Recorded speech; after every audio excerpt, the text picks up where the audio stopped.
Suatu malam Pak Ustadz, tiba-tiba saya terbangun jam 2. Di samping tempat tidur saya itu ada ceret.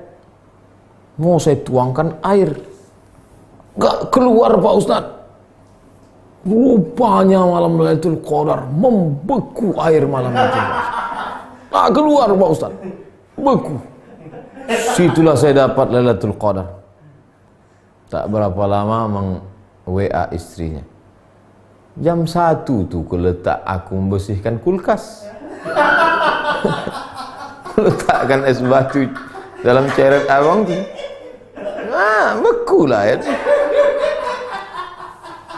Orang ni banyak mengada-ngada aja.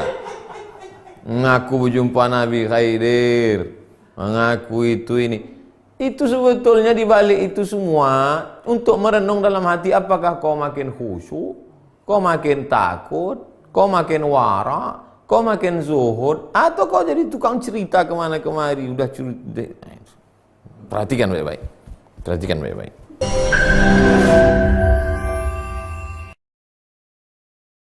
Jangan lupa subscribe, like, and share. Assalamualaikum Ustaz. Waalaikumsalam warahmatullahi wabarakatuh. Apa keutamaan malam nuzul Quran?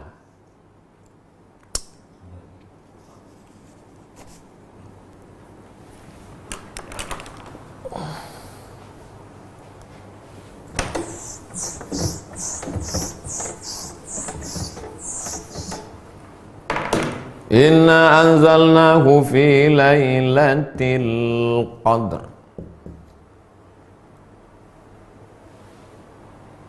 Qadar. 1. Fulanun lahu qadr. Si fulan itu punya qadar, artinya mulia.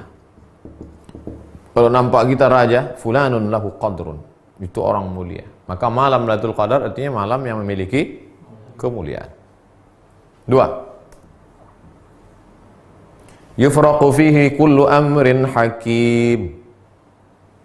Inna kulla syai'in khalaqnahu biqadar. Khalaqnahu biqadar. Qadar di sini artinya takdir. Maka pada malam itu ditetapkan takdir secara detail. Takdir secara umum sudah ditulis di Lauhul Mahfuz. Tapi secara detail per tahun malam Lailatul Qadar. 3. Qudira alaihi rizquhu fayaqulu rabbi ahanan.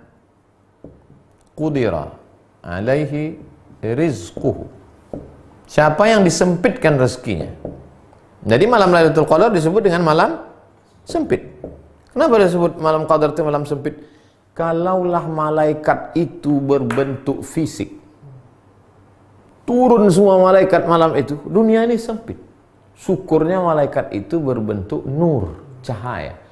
Sehingga kalau kita kumpulkan di ruangan ini cahaya yang 100 watt, 500 watt, dia tidak mengambil, terang benderang.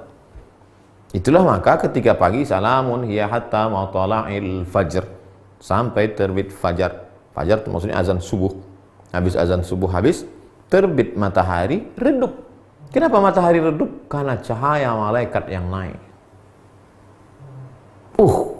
Kemarin nampak saya redup Pak Ustadz di Riau, berarti Lailatul Qadar. Enggak, itu asap.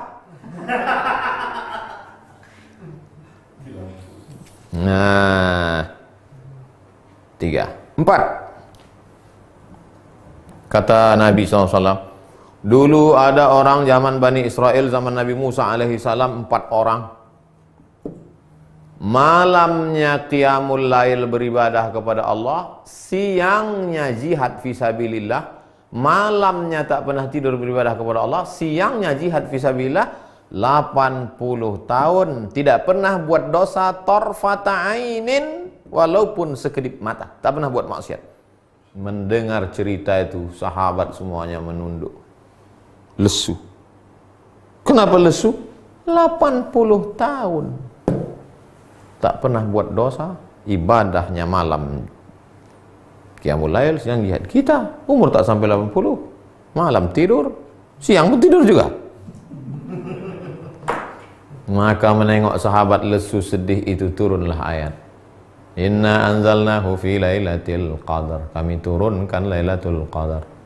Lailatul Qadri khairum min alfi syahrin. Lailatul Qadar lebih baik daripada 1000 bulan. 1000 bulan itu lebih dari 80 sekian tahun. Lebih. Tapi sebetulnya makna alfu adalah angka tertinggi dalam bahasa Arab. Alfu 1000. Makanya parfum yang paling wangi 1000 bunga kata dia, Alfu Zahra. Ada paling 2-3 helai aja yang petik. Apa ni? Alfu Zahra kata dia, 1000 bunga. Makna alfu di situ artinya kalian sedih karena Bani Israel 80 tahun, kalian tak ada terhitung. Alfu syahr. Itulah diantara kemuliaan malam Lailatul Qadar. Kenapa Pak Ustadz di Indonesia malam 17 sementara katanya 10 terakhir?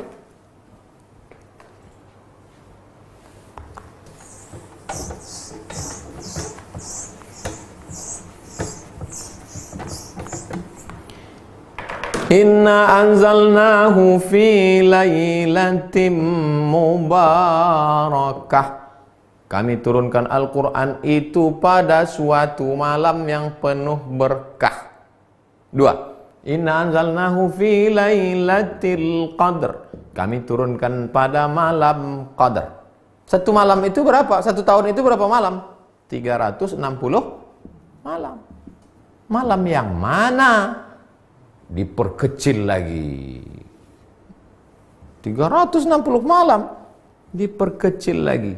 Syahrul Ramadan alladzi unzila fihi al-Qur'an. Diperkecil menjadi 30 malam. Maka tereliminasilah 330. Tinggal 30. Dari yang 30 malam itu malam yang mana? Maka buka kitab tafsir Ibnu Katsir dalam surat Al-Qadar. Ada pendapat mengatakan malam pertama, ada pendapat mengatakan malam ketiga, ada pendapat mengatakan malam kelima, ada pendapat mengatakan malam ke-9, ada pendapat mengatakan malam ke... Terus, pendapat yang mengatakan malam 17, di antara yang berpegang itu adalah mazhab Syafi'i. Wa ma anzalna ala abdina, yang kami turunkan wahyu pada hamba kami Muhammad sallallahu alaihi wasallam, yaumal jam'ani yaumal furqani yaumal taqal jam'an, pada malam bertemu, pada harinya, malam harinya ketemunya dua pasukan. Kapan ketemunya dua pasukan itu? Tanggal 17 Ramadan. Itulah dalil dia turun tanggal 17 Ramadan. Lalu yang mengatakan 10 terakhir dari hadis, taharru lailatul qadri fil ashril awakhir min Ramadan. Carilah Lailatul Qadar pada malam terakhir Ramadan. 21 ramai iktikaf masjid, 22 kosong, 23 full, 24 mall, 25 penuh, 26 sibuk pasar bawah membeli, 27 puncaknya, 28 kosong, 29 balik kampung. Datang corona, kosong semuanya.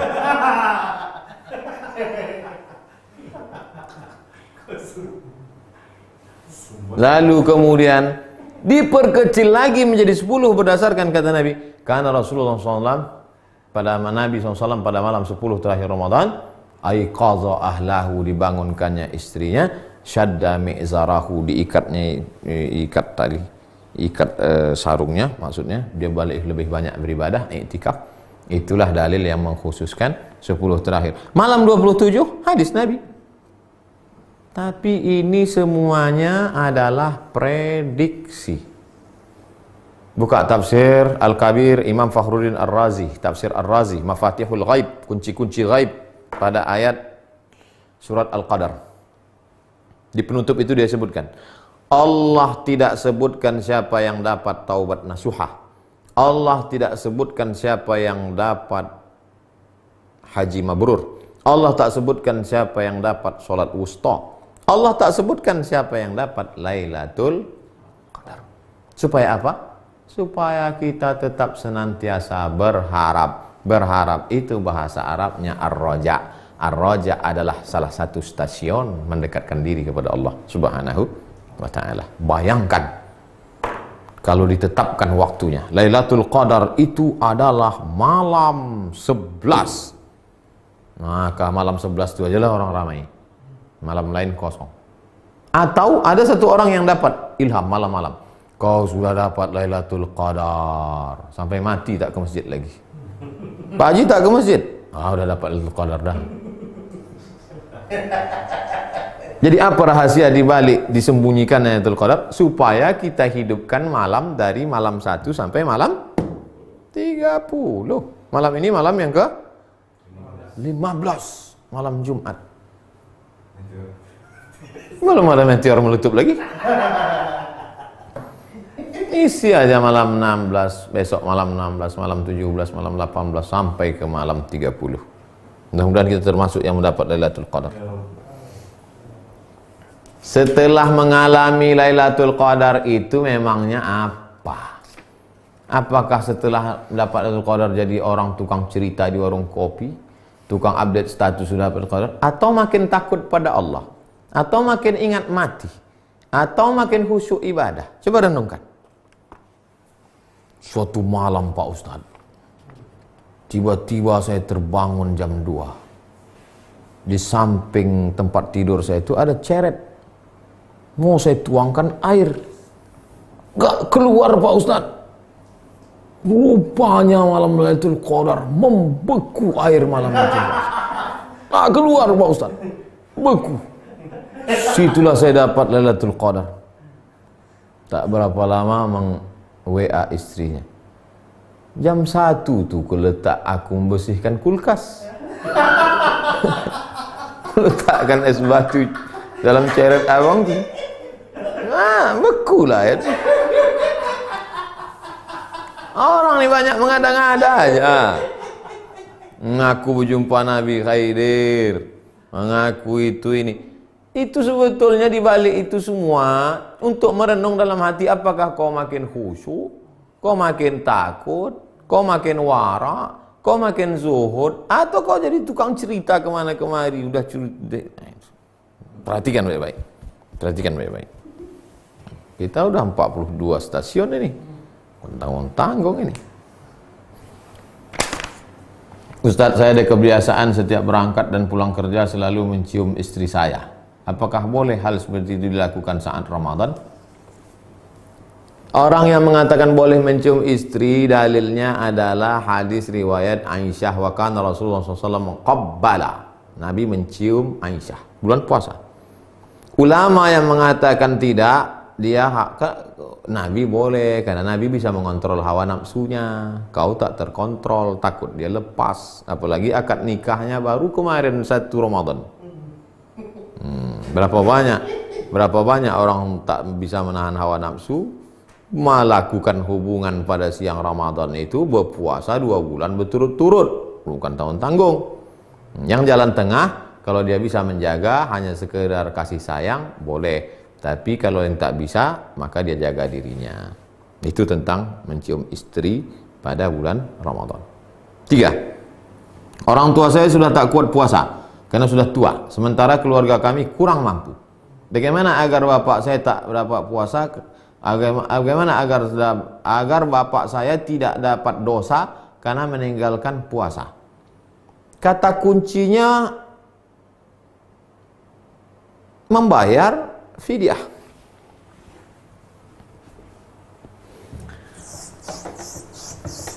Faman kana minkum maridan, siapa yang sakit, au ala safarin, atau musafir, fa'iddatum min ayyamin ukhar, ganti di hari yang lain. 2. Wa 'alal ladzina yutiqunahu, bagi yang tak sanggup puasa karena tua renta atau karena sakit tak sembuh-sembuh sampai meninggal, Fidyatun, bayar fidyah. Pilihannya cuma dua aja Bu, Pak. Pertama, ganti atau yang disebut dengan qadha, atau bayar fidyah. Bayar fidyahnya adalah 1 hari makan fakir miskin. Nah, itu tadi bapak tua. Bapak tua tak mungkin qadha, tak bisa. Nanti Syawal, Zulqa'dah, Zulhijjah dia bukan makin muda, makin tua. Makin tak bisa. Kalau begitu dia bayar fidyah. Yang jadi masalah Pak Ustadz, kami kurang mampu.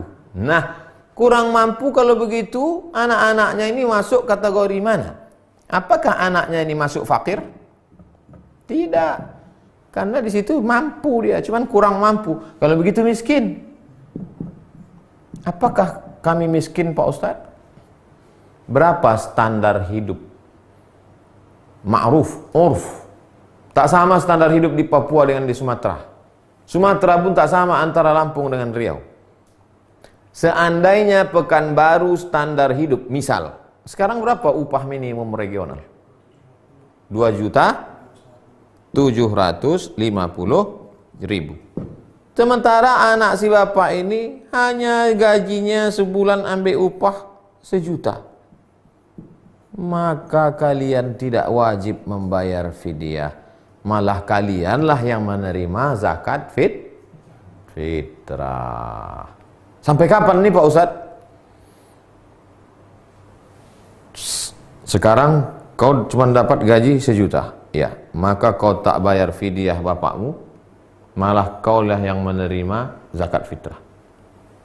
Wah, akhirnya orang pun membayar zakat fitrah lah. Mulai besok 15, 16, 17 membayar zakat fitrah kepada engkau.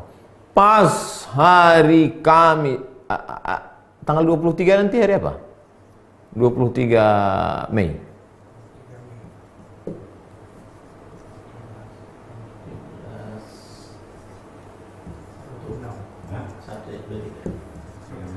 Hari Sabtu. Pas hari Sabtu 23 Mei, tiba-tiba engkau mendapat beras 5 goni. Saking banyaknya orang, maka pada saat itu engkau sudah mampu.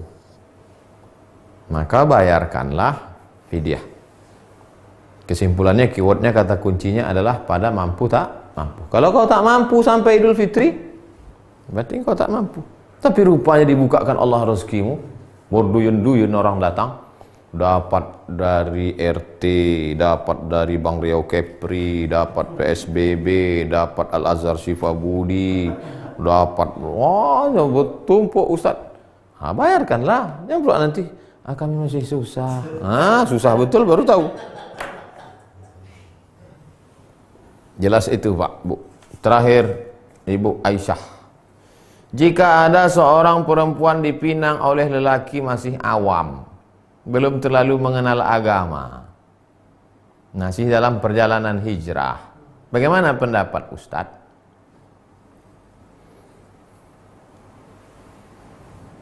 Ma khaba man istakhara wa ma nadima man istasyara. Tak sia-sia orang yang mau istikharah, dan tidak akan rugi orang yang mau minta pendapat orang lain. Coba telusuri lagi orang ini. Ada TV orang ini tahu, dan dia tahu bahwa diri dia tahu. Ikuti dia, berarti dia orang berilmu. 2, dia tak tahu bahwa diri dia tahu. Sebetulnya dia berilmu, tapi dia tak tahu bahwa diri dia tahu. Dia seperti orang yang tidur, bangunkan dia. 3, dia tahu bahwa dirinya tak tahu. Sadar dia bahwa dia orang tak tahu, dan dia mau belajar. Ajari dia. Yang 4, dia tak tahu bahwa dirinya tak tahu.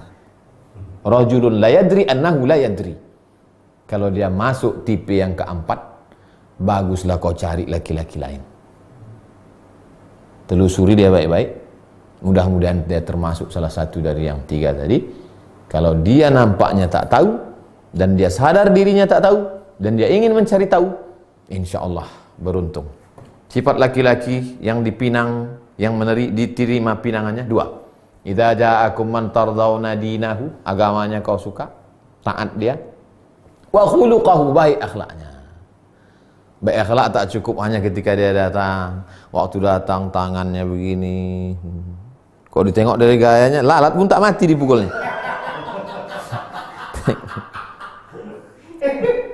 Tapi tanya juga kawan-kawan dia. Karena ada kawan dia sekolah tanya, kau kenal sama si ini?